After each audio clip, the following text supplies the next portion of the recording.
Ger O Connell, congratulations. You've just, after coming out of a very jubilant dressing room there, and I think the best restaurant of my lovely Rosa Clare that I've ever heard anyway. Congratulations, Ger. I don't know where you got this display from, but it was a superb display. Performance. Look, this has been coming, it's been bubbling. We knew we were on the upward curve, you know. We gained loads of confidence from the Dublin and Galway games, but you know, we knew even playing the games we did lose against Cork and Waterford that we really weren't far off, that we were getting lads back and lads were training fully, and look, I'm just so proud of them, you know, and I think you're just about the singing, but we're really proud of where we're from, you know, and I kind of think that we need to go and celebrate and enjoy the times, because these are hard games to win, and I'm really proud of the group. I suppose maybe midway through the second half, I'm thinking about the match in Tulla, and I'm thinking where this performance come, and I got the answer. I said it came from Ger O Connell and his backroom team, and I sincerely mean that. You could see the coach and you could see the belief that you put into the boys, and you could see where it was coming from. So I think you have to take massive credit.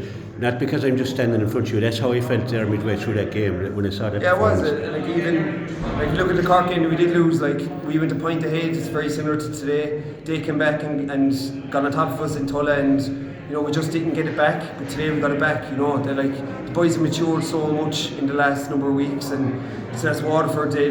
But it's the full group. You know, it's the lads who are outside the 24. Like, the push to get on the squad is huge, and that's vital for a squad to develop. And young lads like this, you know, it has to be a push from everybody in the group, you know, and I think that's coming. Look, you're right, the boys who are with me, the coaches, everyone, there's nearly a full team between us, you know, but I think it's important as well that we have coaches that are developing and learning under the likes of Damien, you know, to get better, and it's only going to help Clare in the long run to have really, really good coaches learning from really, really good people, you know. Yeah, you have Damien O'Holland there, and a few of them lads that had been there, but you were coming in at the back of three minor teams that went all the way to the All-Ireland final, one team, and two teams went to a semi-final. That's huge for Clare, and to make it a fourth now and a second All-Ireland in 4 years, that's amazing stuff, and it's, to get those lads the way they are, like, you know. Yeah, but that just goes to show, like, there's so many people that are behind the scenes that you never hear. You know, Kieran McDermott, Don Maloney, who's involved in those teams with Bach, and Peter Casey does so much work, like, you know.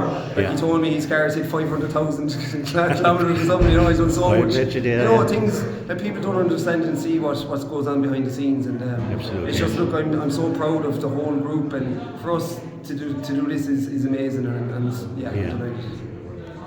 I'm not one for praising county boards, but the other roughly passed out there, Kieran. I know Kieran was here, and the rest of the county board. Great credit due to them. I think the staff come on board. I am hearing that they're making everything available for you. I'm sure you're not going to contradict me in that one.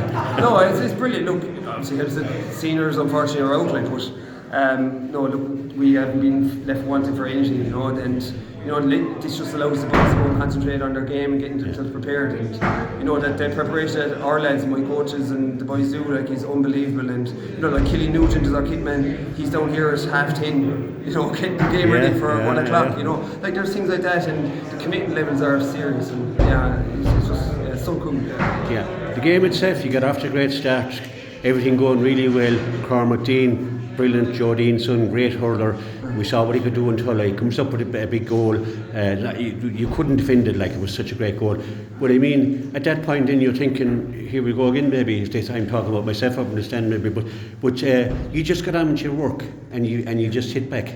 Yeah, we didn't focus on Cork at all. It was always about us, about what we do right, what we do well. Like, they had to plan for our lads, and I think to show that, and just the boys reacted to everything that they threw at us and responded, and that's all we kept asking them to do, you know, respond when you have to do it, and I think the quality as well, you know, our composure is a big word for us, and we showed there in the last 5-10 minutes, under pressure, against the wind, having to work the ball through the lines under pressure, you know. I think they were excellent. Yeah, I'm not singling out anyone, but Ian O'Brien, Paul Rogers and Liam Murphy are a dream put forward line, I think, the way they play today, like, in the half forward line outside them. You know, and the backs were just immense as well, like, midfield. Ian hasn't been in the full forward line in 2 or 3 games, but like, the work that James O'Donnell done, and Rory when he was on, and John Barry was outstanding when he came on, you know, like, it's, as I said, it's not a single, it's about us as a group, you know, and the 30 or 35 of us, and we'll drive on again, you know. Yeah, beating Cork is in in an All-Ireland semi-final in Thurles. I remember we had that awful day below against Cork here, I think it was 5 years ago. Since then, everything has just changed around magnificent. And to come over this win in an All-Ireland semi-final, in my time it didn't happen. Like, it just didn't happen.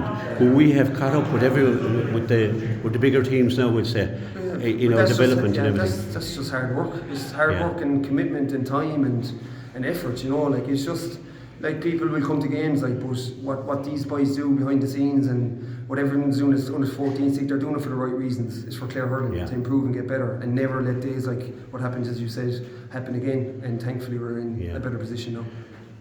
There was a huge crowd here today from Clare. I think I was talking to Ben last night. He couldn't come. His work commitments. He was actually nearly crying last night that he couldn't get to this game. I'm sure he saw it on the television. But it's a huge following here today. I think we outnumbered Cork, which is saying a lot. Yeah, no, it is. And look, these are boys you follow because you know what you're going to get. You know you're going to get the effort and honesty and the quality of what's there. And look, it's just cool to be in an All-Ireland final, and we'll enjoy this day. But all it is a semi-final at the end of the day. We've a job to do, and we're going to prepare the boys to go and get ready for it.